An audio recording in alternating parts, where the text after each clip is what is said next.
What's up, guys? You didn't ask, but you will receive. So, last video with the GTX, I was talking about maybe I'll do a Tigershark. Well, as the story goes, there's a place that I go to often. It has a lot of, we'll call, abandoned watercraft. And I was told if it's old and untagged and has been abandoned, it's free game. So I see this yellow Tigershark Montego and I say, I like that trailer. That one's worth pulling home. Truthfully, I'm not a huge Tigershark guy. I don't know if anybody really is, but I mean, for the cost of a set of tires and bringing it home, I'd say it's worth it. I don't know what year this thing is. I saw an ID tag on it earlier. Let's see what it says. It is a 1996 Arctic Cat Tigershark Montego DLX. What does DLX mean? Your guess is as good as mine. I don't know. This thing does have oil injection. I'm not sure if this gauge thing being broken out allows moisture to go down into there, but that's kind of sketch. It's got a pretty good looking little front hood, the shiniest thing on it. Compartment. Looks like it's got a fire extinguisher and some goo. This thing, guys, like a lot of the other ones, was sitting in a field, so as soon as this walk around video is done, she's getting the power washing treatment.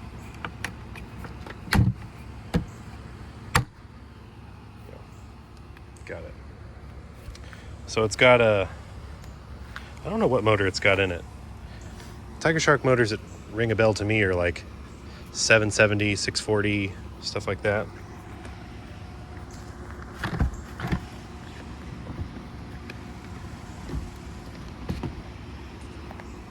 One second.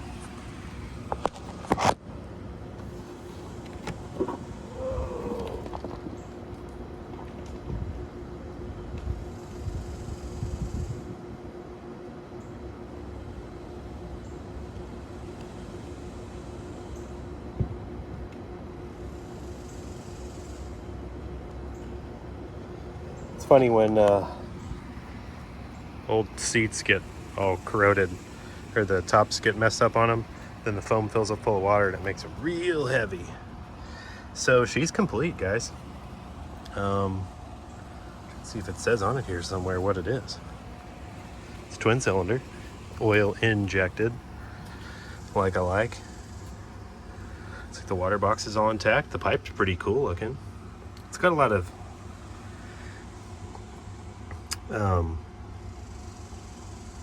leaf droppings and such down here, but everything looks like it's intact. I mean, it's still got a battery in it. It's a Suzuki. Let's see. You guys are learning with me. It's a Suzuki 640. So it's a 640 Montego. Steering seems to be free.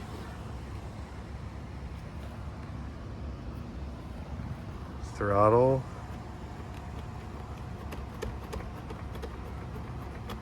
Free. Engine. Oh baby. Engine's free. Cool. Alright. Well, since that Sea-Doo, I didn't even get a chance to show it to you guys before I sold it, basically. I think the move with this one's going to be, I'm going to get the power washer out and start cleaning up right now. And then we'll pull the plugs out, roll the motor over. Maybe we'll even put some power to it. Let's see what this thing will do. It'd be really cool if it just fires up. I mean, I doubt it, but maybe with some different gas it might. So let's get started cleaning. All right. My phone overheated, so I did half without you guys. Sorry. This is what it looks like. What it looked like. This is after like 10 minutes power washing. Night and day. Literally my favorite thing about junky stuff is cleaning it. And I hate cleaning stuff. I don't really like washing my cars or doing any of that, but just to take something from this to this. Love it. So I'm gonna put you guys on time lapse and I'm gonna do this side. Be back in a bit.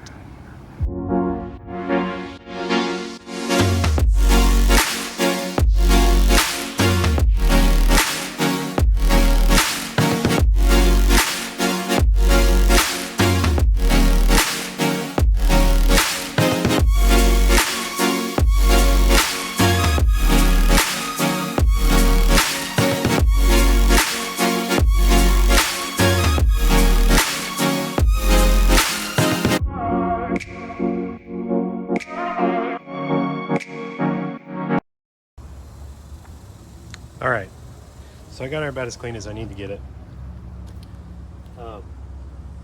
Before I brought this thing home, I did pop the plugs out of it real quick and see if it was like fully stuck or whatever.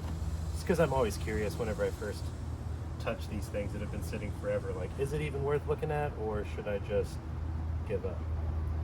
So what I did know was that there is water in the engine, and it's been sitting in there since whenever, however long time. So that's usually a recipe for disaster, but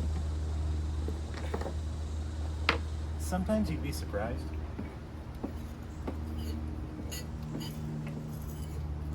How resilient these engines can be.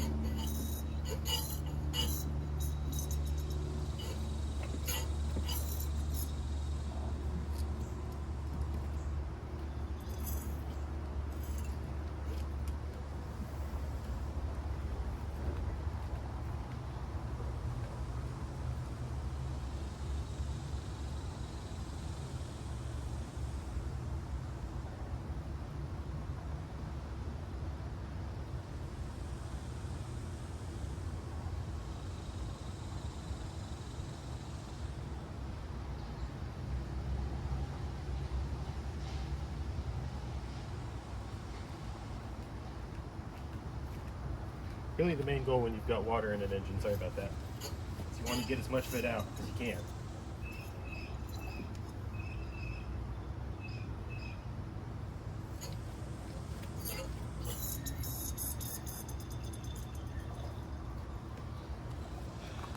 What I usually do is work it back and forth.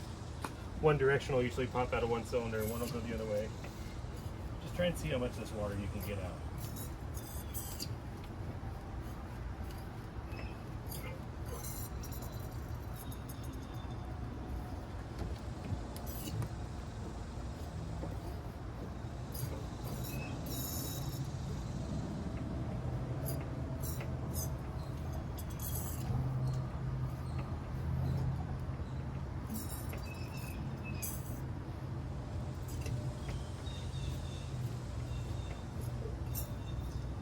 It's a lot easier to do with a battery. But there's not a whole lot of water in here. It's getting to the point where it's rotating around.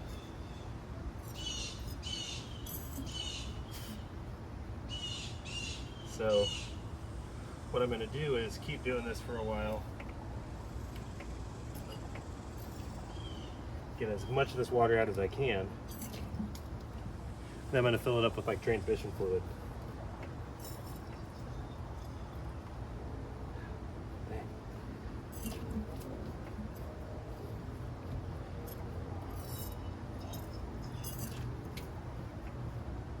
Every time you do it, it gets a little easier. It may not be noticeable on camera, but it does. It hits this point where it starts to compress and it wants to kind of not stop, but you can tell it's pushing that water.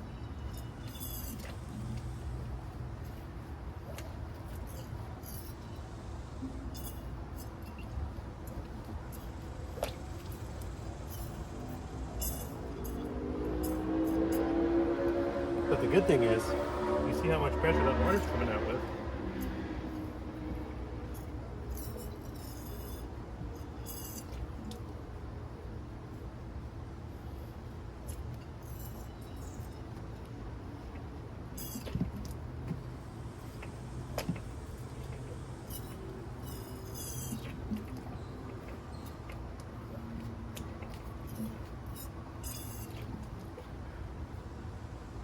Oof.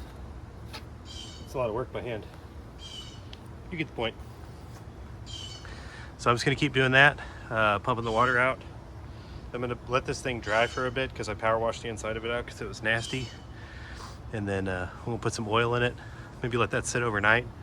And maybe tomorrow after work, we'll come back to it with the battery and pump that all out, circulate some oil through it. Let's see where that takes us.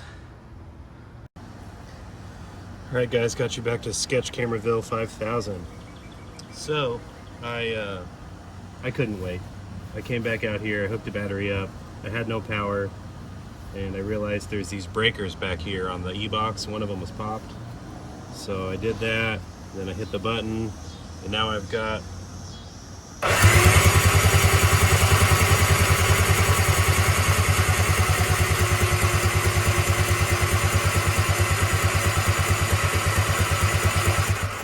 water squirting out. I've been doing that on and off for quite some time, trying to get all this water out. There was a lot more water in here than I thought there was. So what I'm going to do now, because I don't want to cook the starter on this thing too bad, I just, for fun, I kind of did a little basic spark test just to see if like maybe it's sparking at all. I think it is. So I cleaned up the spark plugs that were in it, which are, you know, super old and cruddy and whatnot. And I just gotta know. Just gotta know. If we pour a little two-stroke down this thing, will it go ding ding ding ding ding? Because I really think it might. But I haven't taken this off yet too, so you guys might be able to see some crazy stuff. Nope, not in this one.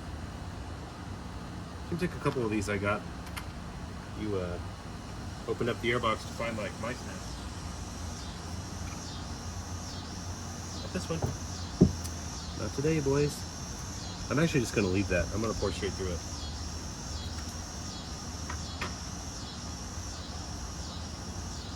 So I just brake cleaned the spark plugs.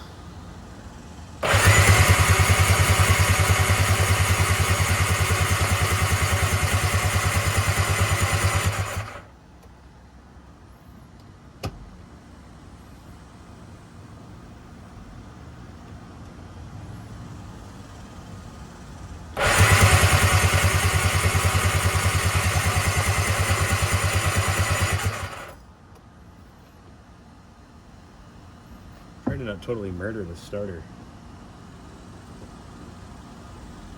That's not really that hot. I haven't been putting any pressure on it. I've just been trying to get this water out.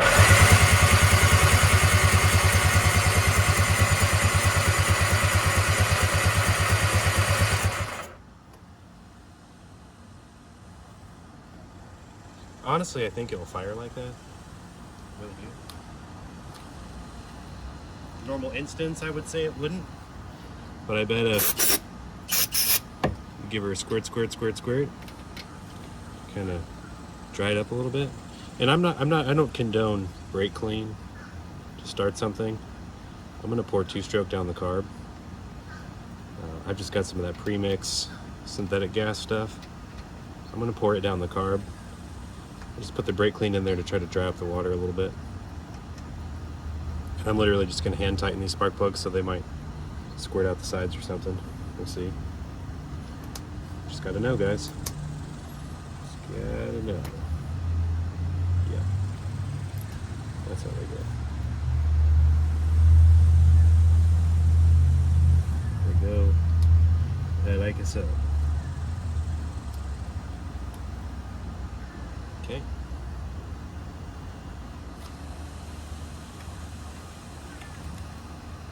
I don't want this thing to run away, so I'm just going to literally dump a teeny tiny bit in.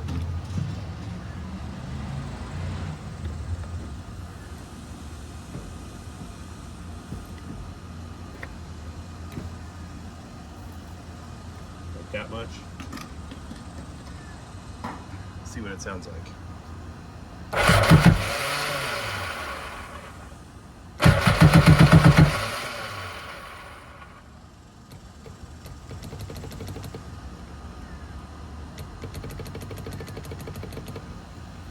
Like that.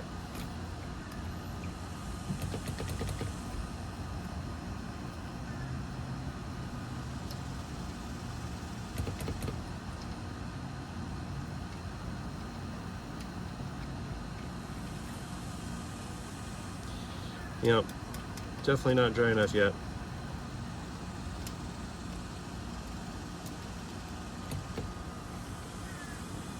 Still wet.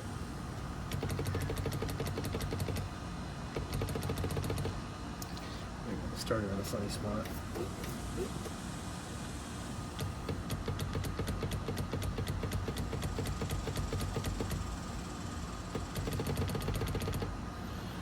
I had a feeling that was going to happen.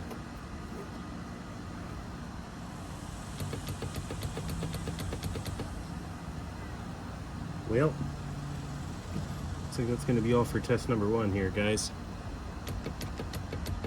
I think I cooked the starter solenoid, so I'm going to keep working on drying it out. I might pop back in a minute.